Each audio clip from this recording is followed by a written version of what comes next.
तो आज हम करने वाले हैं मिडिवल इंडिया का क्या स्ट्रैटेजी रखनी है हमें और कैसे हमें फोकस एरिया आइडेंटिफाई करते हैं। नमस्कार, आपका स्वागत है यूपीएससी पीसीएस कीड़ा। यहाँ पे ऑलरेडी हम हिस्ट्री का एनालिसिस कर रहे हैं जिसमें कि मिडिवल इंडिया हमारा रह गया है। इस पूरी सीरीज़ में हम डिटेल्ड एनालिसिस करते हैं so that you get to know कि फोकस कहाँ रखना है आपको। इसमें कोई भी मैं शॉर्टकट तरीका नहीं दिखाऊंगा। देखिए, इन जनरल सबको पता है कि ठीक है, बुद्धिज़्म इम्पॉर्टेंट है या अकबर इम्पॉर्टेंट है, बट हम डिटेल में जा रहे हैं थोड़ा कि किस टाइप के क्वेश्चन पूछा रहे हैं। बिकॉज अकबर आप पढ़ेंगे, बुद्धिज़्म, तो उसमें भी बहुत वैरायटी है। It is very difficult to remember all these facts, तो that is why I go into the books में मैं आपको दिखा रहा हूँ, स्मार्ट नोट्स तरीके के दिखा रहा हूँ कैसे बना सकते हैं आप, किस तरीके से आपको कहाँ आइडेंटिफाई करना है पैटर्न जो यूपीएससी पूछता है, and somewhere it will be helping you to study, trust me on this. तो उसी चीज़ को आगे चलाते हुए आज हम मिडिवल इंडिया करेंगे।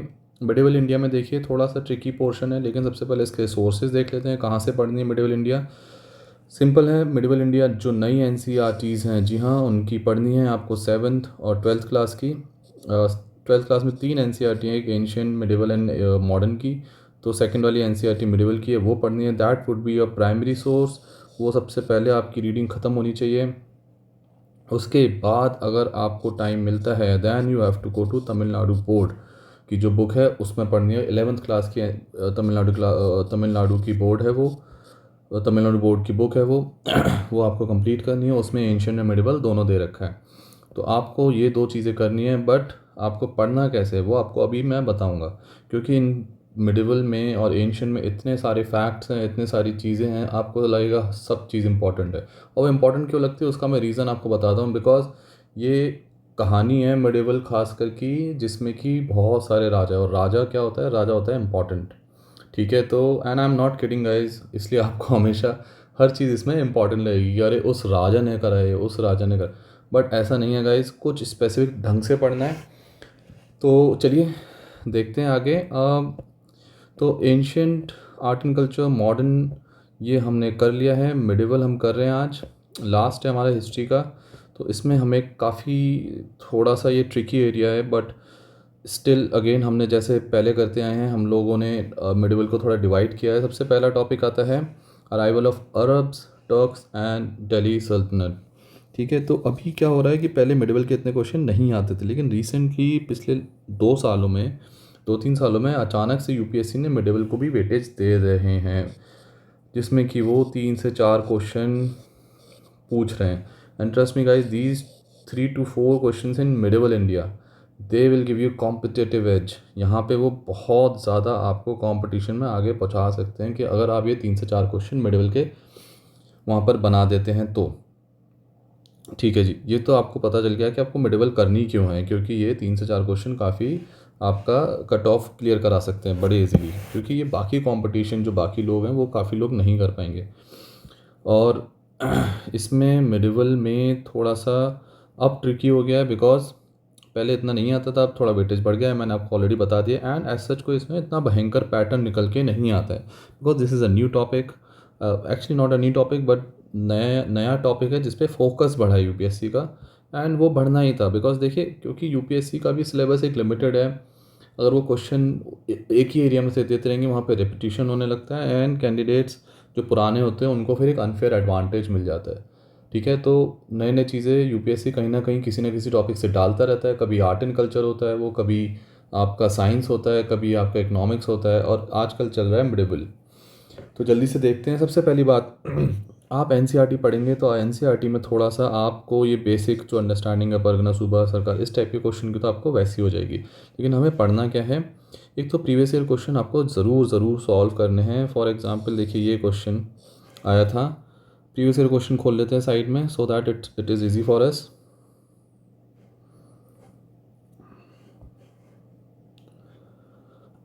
ओके, तो मिडिवल इंडिया में आपका क्वेश्चन 2021 में, सॉरी जस्ट अ सेकेंड, मैं इसको सर्च कर लेता हूँ।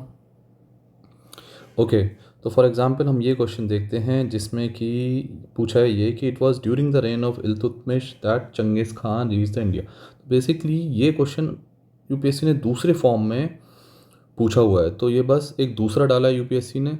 तो हम देख लेते हैं पहले कभी रिपीट हुआ है ये। जी हाँ, रिपीट हुआ है, और मैं आपको थोड़ा सा दिखाता हूँ किस तरीके से रिपीट करता है यूपीएससी। हाँ जी। तो ये देखिए, Mongols under Genghis Khan invaded India during the reign of Iltutmish. ठीक है, और इस क्वेश्चन को देखिए, it was during the reign of Iltutmish that Genghis Khan reached India pursuit of fugitive Khwarazm. I mean ये उसके बाद की इन्फॉर्मेशन है। बट देखिए, answer option is only one. तो अगर आपको ये पता है तो एटलीस्ट ये तो पता है कि ये तो ठीक होना ही है, एंड ए और बी में से कोई ना कोई आंसर ऑप्शन होना है। दूसरा भी आप अच्छे से सॉल्व कर पाएंगे, मैं बताता हूँ क्यों। क्योंकि मोहम्मद बिन तुगलक एक इम्पॉर्टेंट टॉपिक बनता है यहाँ इस टॉपिक में से, arrival of Arabs Turks and Delhi सल्तनत। तो आप इसको जब पढ़ेंगे तो मोहम्मद बिन तुगलक पे थोड़ा सा ध्यान दीजिएगा। यूपीएससी ने कई बार क्वेश्चन पूछा है मोहम्मद बिन तुगलक के ऊपर, एंड वो बार बार इसमें से थोड़ा सा इम्पॉर्टेंट रूलर इम्पॉर्टेंट टाइप का टॉपिक है इसमें से, तो आप उसको स्किप नहीं कर सकते। ठीक है जी। तो एक तो ये हो गया कि आपको प्रीवियस ईयर क्वेश्चन पढ़ने हैं, और प्रीवियस ईयर क्वेश्चन में आप उसके बाद जो अगर टॉपिक पढ़ेंगे तो मोहम्मद बिन तुगलक को थोड़ा ध्यान से पढ़िए। तुगलक डायनेस्टी पूरी ओवरऑल इंपॉर्टेंट है कि कौन आया, क्या क्या किया, मोहम्मद बिन तुगलक पे स्पेशल फोकस रखिएगा। उसके बाद एडमिनिस्ट्रेशन, इन लोगों के एडमिनिस्ट्रेशन में थोड़ा सा ध्यान देके करिएगा। That is important. वो पूछ लेते हैं आमिर लिखता एंड ऑफिस ऑफ मीर बख्शी, इस टाइप से पूछते हैं। एंड इन जनरल अंडरस्टैंडिंग की कैसे एडमिनिस्ट्रेशन था। अब देखिए, परगना, सूबा, सरकार, ये कहीं ना कहीं ये भी एडमिनिस्ट्रेशन का पार्ट आता है, कैसे एडमिनिस्ट्रेशन डिवाइड कर रखा था। तो इन्हीं पे क्वेश्चन पूछते हैं। तानसेन एंड ऑल आपका आर्ट एंड कल्चर में भी कहीं ना कहीं कवर हो जाएगा।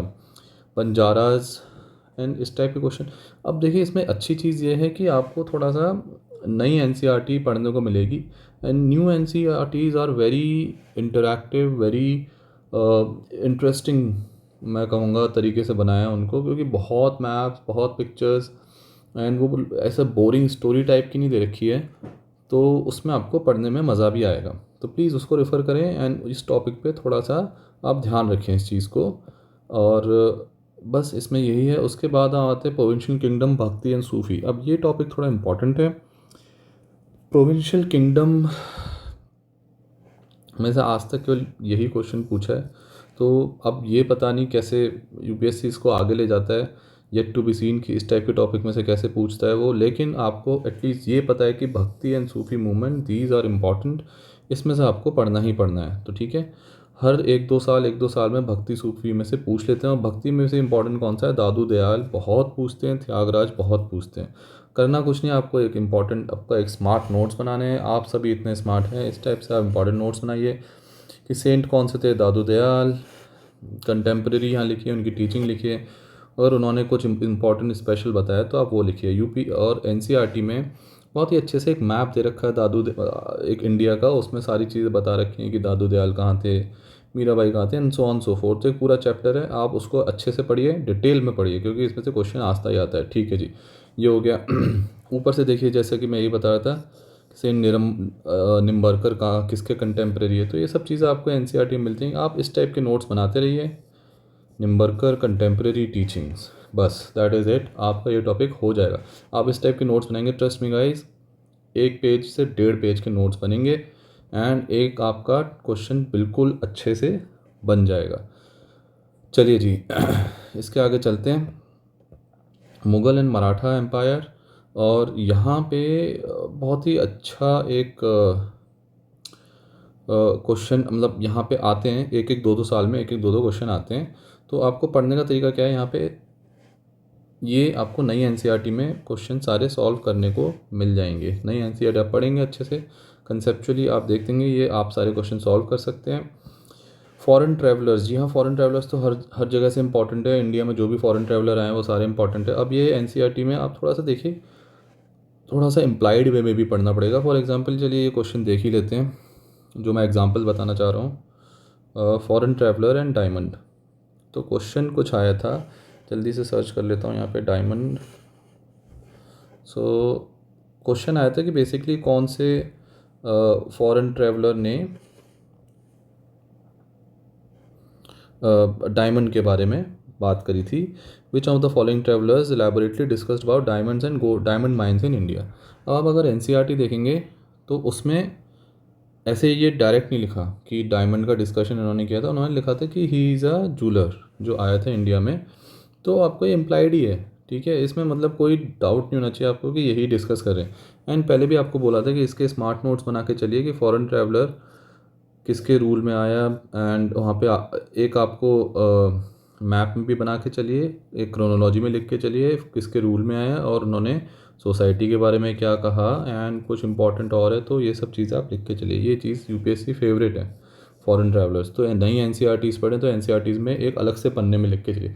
देखिए, मेरा स्मार्ट नोट्स का कॉन्सेप्ट अगर आप समझ रहे हैं ढंग से, तो आप सिंपल सा कॉन्सेप्ट है, आपको आइडेंटिफाई करना है टॉपिक जो यूपीएससी पूछता है, फिर आपको उसको एक ही पन्ने पे लिखते जाना है। आपको ये नहीं करना कि आपने एक चैप्टर पकड़ा और एक पूरे चैप्टर का नोट्स बना डाले। उसमें क्या आप हो जाएंगे कन्फ्यूज़, ठीक है। जब क्वेश्चन आएगा तो आप इतने सारे नाम देखेंगे, आप हो जाएंगे कन्फ्यूज़, बिकॉज आपको कंसोलिडेटेड आपने माइंड में रजिस्टर नहीं करा। ऑन द अदर एंड, अगर आप इस तरह से पूरी एनसीईआरटी, आपने मान लीजिए दोनों एनसीईआरटी ख़त्म कर लिए आपकी 7th क्लास की 11th क्लास की, और एंड आपने पूरे फॉरेन ट्रैवलर्स का ऐसे करके नोट्स बना लिए, तब आपका पूरी नॉलेज कंसोलिडेटेड है। फिर फॉरेन ट्रैवलर्स के ऊपर कोई भी क्वेश्चन आ जाए आप कंफ्यूज नहीं होंगे, वहाँ पे चारों नाम में से you will quickly identify the correct answers. तो ये तरीका है यहाँ पे। अच्छा, मिडिवल में थोड़ा सा इशू भी है कि जैसे ये क्वेश्चन था, मिडिवल स्टेट और प्रेजेंट एरिया क्या नाम है, ये किसी बुक में नहीं दे रखा, बट ठीक है, अपने को इतना ज़्यादा टेंशन लेने की ज़रूरत नहीं, एक आधा क्वेश्चन हमेशा इस तरह का आएगा ही। एंड कुछ कुछ क्वेश्चन डायरेक्ट दे देते हैं, जैसे अराइवल ऑफ बाबर वाला क्वेश्चन था। तो चलो एग्जाम्पल के साथ देख ही लेते हैं कहाँ से एनसीईआरटी से आता है एंड कैसे आपको थोड़ा सा इस चीज़ में ध्यान रखना है। मैं जल्दी से गन पाउडर सर्च करता हूँ और आप देखोगे कि दो तो हिंदू का आर्टिकल खुल गए गन पाउडर को लेके, और हमें देखना है ये वाली बुक, ठीक है, मुगल मिलिट्री कैंपेन्स। एंड यहाँ साफ साफ लिखा हुआ है, gunpowder technology was brought to India for warfare in 14th century. Firearms were first used in the regions such as Gujarat, Malwa, and it was used by Babur in early 16th century. अब अगर UPSC का question आप देखोगे, ये statement काटती कि बाबर ने सबसे पहले गन पाउडर यूज़ किया था, आपका आंसर वहाँ बन जा रहा था, ठीक है। तो ये तो आपका इस तरीके से न्यू एनसीईआरटीज़ में आपको ये जो चीज़ें लिखी होती है किनारे ऑरेंज में, और आपको मैप के नीचे कहीं कहीं मैप दे रखा होता है, इस टाइप की चीज़, ये थोड़ा सा फोकस में रखना है डिपेंडिंग अपॉन यूपीएससी में क्वेश्चन पूछा है कि नहीं। तो और ये फर्स्ट लास्ट ये सब चीज़ आपको बड़ी फोकस रखनी है हिस्ट्री में, ये सबसे पहले किसने किया था, सबसे आखिरी में किसने किया था, फैक्ट्री एंड ऑल उसका सेटअप हम ऑलरेडी ये हमने मॉडर्न इंडिया में भी डिस्कस किया था। थोड़ा सा यहाँ पे लाइन ब्लर हो जाती है मिडिवल एंड मॉडर्न की, तो उसी टाइम मॉडर्न इंडिया का भी वहाँ पे क्वेश्चन आना चालू हो गए थे कि फैक्ट्रीज़ कहाँ इंग्लिश ईस्ट इंडिया कंपनी ने कहाँ सेटअप करी और ये सब। अगर आप कंपनी के पर्सपेक्टिव से देखेंगे तो मॉडर्न में चले जाता है, मिडिवल में देखेंगे तो राजाओं के अंडर में आ जाता है।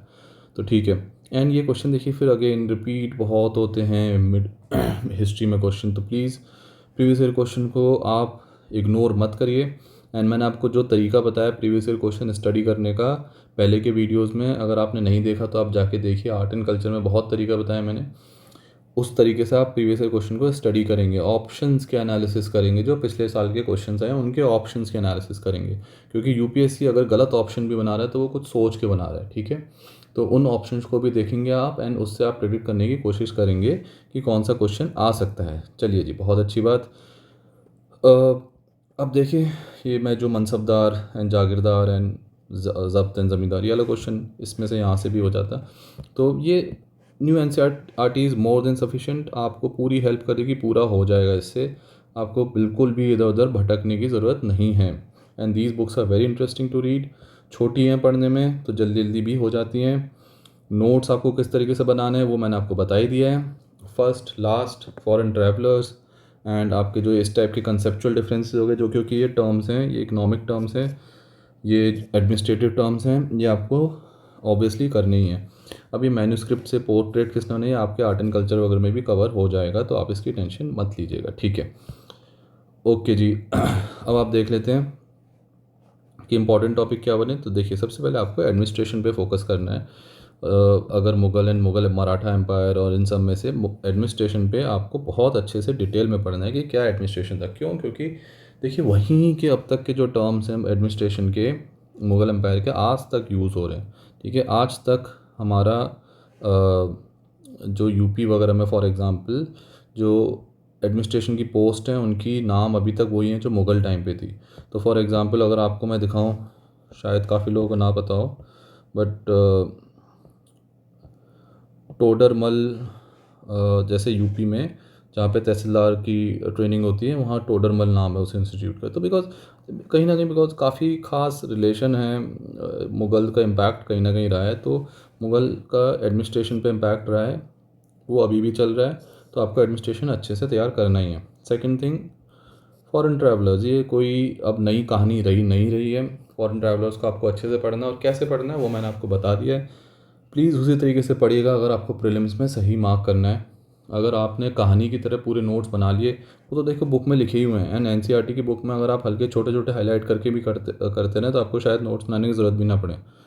अगर आपको नोट्स बनाने हैं, वो नोट्स बनाने हैं ऐसे, ठीक है, स्मार्ट नोट्स बनाने हैं अपने, ताकि आप प्रीलिम्स के लिए रेडी हों एंड उसी को सही कर पाएँ। क्योंकि काफ़ी लोग इस तरह का करते हैं कि हमने बुक 5 बार पढ़ ली, हमने नोट्स बना लिए, लेकिन तब भी हमारे मार्क्स नहीं आ रहे। क्यों मार्क्स नहीं आ रहे? बिकॉज माइंड एक तरीके से काम करता है, माइंड को थोड़ा सा हमें फीड करना पड़ता है, हमें उसको थोड़ा सा स्ट्रक्चर्ड इन्फॉर्मेशन जब तक माइंड को नहीं मिलती, तो वो हमेशा कंफ्यूज ही रहेगा। ठीक है, ये मतलब नोन फैक्ट्स हैं, मैं इसमें मतलब अपना कुछ नया नहीं बता रहा हूँ। तो आपको कोई क्वेश्चन सोल्यूशन के हिसाब से अगर आप अपने नोट्स बनाएंगे तो वो माइंड जल्दी ग्रास करेगा, लेकिन आप स्टोरी की तरह बना देंगे अपने नोट्स, माइंड हो सकता है कंफ्यूज हो जाए। अगर यूपीएससी ने वहाँ पे क्वेश्चन कंफ्यूज करने के लिए दे दिया, देन इट्स वेरी इजी कि आप वहाँ पे नेगेटिव कराएंगे अपना। ठीक है, मैप्स करिए ढंग से, एंड टर्म्स टर्म्स टर्म्स पूछता है यूपीएससी, लेकिन कुछ कुछ टर्म्स है, फॉर एग्जांपल अब ये महारट्टा है कि महातारा टर्म था मेरे ख्याल से, महातारा टर्म है ये, यानी पटकिल्ला। अब ये आपको कहीं मिलेगा नहीं, ठीक है, जो हमारे स्टैंडर्ड सोर्सेज हैं तो उसमें तो एटलीस्ट नहीं है। मैंने एक मेरी बुक है, मतलब मैं उसको रेफ़र नहीं करता हूँ, just to do important topics. वो बुक मैंने रख रखी थी, अमेज़ॉन किंडल पे बाय करके रखी हुई है, उसमें ये टर्म्स दे रखे थे। तो अगर देखिए मेरे को मौका लगेगा मैं वो बुक भी डाल दूँगा। ये वाली थी पूनम दलाल दहिया की बुक है, जिसमें एंशिएंट एंड मिडिवल दोनों है, काफ़ी मोटी बुक है। मेरे को नहीं लगता इसको रेफ़र करने की ज़रूरत है, क्योंकि आपको सारी चीज़ें नॉर्मल स्टैंडर्ड टेक्स्ट से हो जा रही है। बट जो क्योंकि स्पेशल टर्म्स वगैरह हमेशा यूपीएससी पूछता है, तो I will try, I am not promising, I will try कि मैं यहाँ से सारे टर्म्स उठा लूँ और फॉरेन ट्रैवलर्स के फॉर एग्जांपल टेबल बना लूँ, और उसमें मैं इसका वीडियो बना के भी आपको सप्लाई कर दूँ। और अगर होगा तो मैं अपने टेलीग्राम का जो ग्रुप है उसमें पोस्ट कर दूँगा नोट बना के। ठीक है गाइस, तो यही था आज का वीडियो। एंड हाँ, तो हमारा हिस्ट्री का कंप्लीट हो गया पूरा, क्या स्ट्रैटेजी है, कैसे पढ़ना है, डिटेल्ड एग्जांपल्स मैंने बताया प्रीवियस ईयर क्वेश्चन ले लेके, तो उसको आप प्लीज़ सारी हिस्ट्री का देख सकते हैं। Modern ancient art and culture भी इंक्लूडेड है उसमें, एंड मिडिवल आज हमने कर ही लिया। तो ये हमारा हो गया पूरा हिस्ट्री का। अब मैं ट्राई करूँगा इस वीकेंड संडे रात तक मोस्ट प्रॉब्ली करंट अफेयर्स उठाऊँ, एंड करंट अफेयर्स में सबसे पहले मैं साइंस एंड टेक को स्टार्ट करना चाहूँगा, तो मैं उसका वीडियो बनाऊँगा बाय संडे नाइट। अगर आपको ये वीडियो पसंद आया तो प्लीज़ लाइक करें, बहुत मोटिवेशन मिलता है। It takes lot of efforts to do this kind of research.